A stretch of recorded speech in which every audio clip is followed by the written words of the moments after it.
आज के इस वीडियो में हम पढ़ने वाले हैं समांतर श्रेणी की परिभाषा, सार्व अंतर की परिभाषा।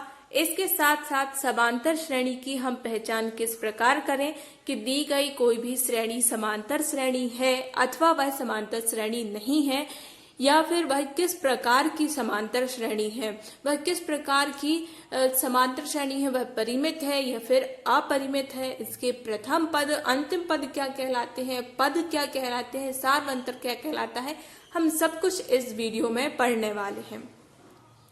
तो नमस्कार दोस्तों, आप सभी का हमारे YouTube चैनल में एक बार फिर से बहुत बहुत स्वागत है। आज हम पढ़ रहे हैं टॉपिक समांतर श्रेणी, जो हमने लिया है कक्षा 10 के पाठ 5 से।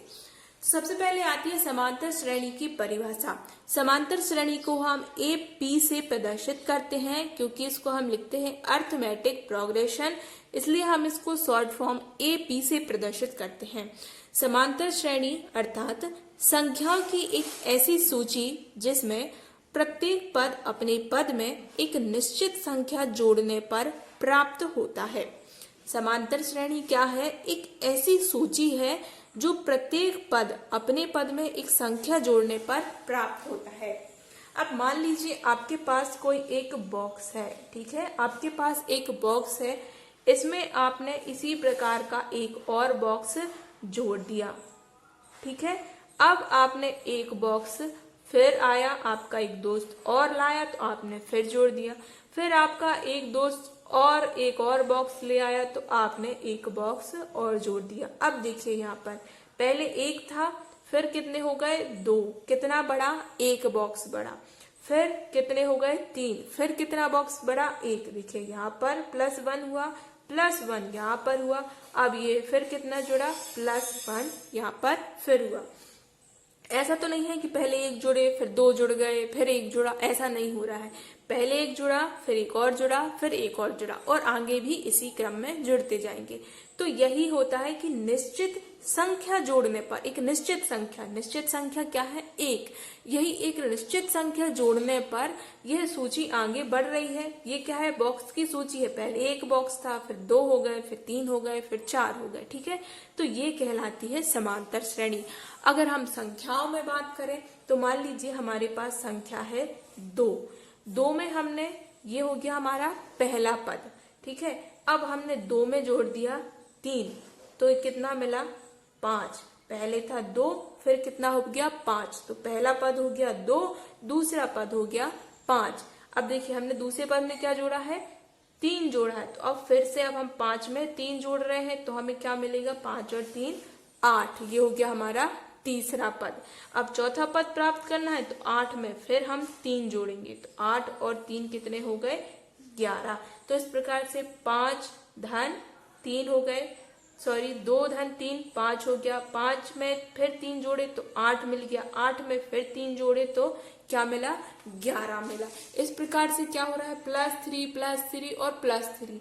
तो इस प्रकार हमें संख्याओं की एक सूची मिल रही है, जो प्रत्येक पद में एक निश्चित संख्या, जो प्रत्येक पद यानी कि 2 में एक निश्चित संख्या 3 जोड़ने पर 5 प्राप्त हुआ, फिर 5 यानी कि दूसरे पद में एक निश्चित संख्या 3 जोड़ने पर 8 प्राप्त हुआ। तो एक हर पद में एक निश्चित संख्या जोड़ने पर अगला पद प्राप्त हो रहा है, और इस प्रकार संख्याओं की एक सूची मिल रही है। तो ये कहलाती है समांतर श्रेणी। अब देखिए यही निश्चित संख्या सार्व अंतर कहलाती है।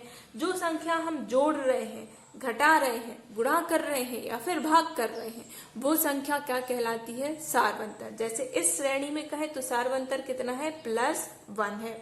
दूसरी में कहे तो सार्वंतर कितना है? +3 है। जो संख्या हम जोड़ रहे हैं या फिर घटा रहे हैं या गुणा भाग कुछ भी कर रहे हैं, तो वो संख्या कहलाती है सार्वंतर। यह एक निश्चित संख्या होनी चाहिए, जैसे +3 है तो +3 ही होना चाहिए, तभी यह समांतर श्रेणी कहलाती है। और जो सार्वंतर है, कॉमन डिफरेंस, यह जोड़ने वाली संख्या यह धनात्मक भी हो सकती है, ऋणात्मक भी हो सकती है और शून्य भी हो सकती है।